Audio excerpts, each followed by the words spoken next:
আসসালামু আলাইকুম, সকলকে সালাম, সবাইকে সালাম দিলাম। এই যে নদীটা দেখতেছেন, এটা হচ্ছে গায়ে সার্ফিনের। বর্তমানে আমি সার্ফিন আছি, মাজার জিয়ারতের জন্য আসছি। কিন্তু এই নদীতে আজ থেকে অনেক বছর আগে, যখন 18, 20, 22 বছর আগে আমি আসছিলাম, তখন এই নদীতে গোসল করতাম। এই নদীটা দেখেন, এই দেখেন, এই নদীটা অনেক ভরে গেছে, প্রায় সাইড অনেকটা ভরে গেছে।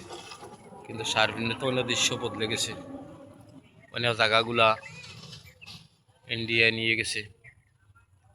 এই যে কত সুন্দর পরিবেশটা, এই নদীর গোসল করতাম হাঁটতে গিয়া। এই যে নদীটা দেখতে পাচ্ছেন আপনারা সকলে। বিশেষ করে দোয়া করেন জানো, আমিও দোয়া করি আল্লাহ আপনারা বাঁচায় রাখতা, আমাদের দোয়া করেন জানো।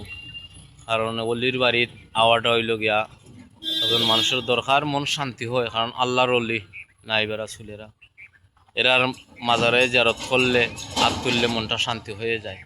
তো সকলের প্রতি সালাম, আসসালামু আলাইকুম। যদি কথায় বার্তায় ভুল বাদ হয়ে তাকে ক্ষমার চোখে দেখে নিবেন।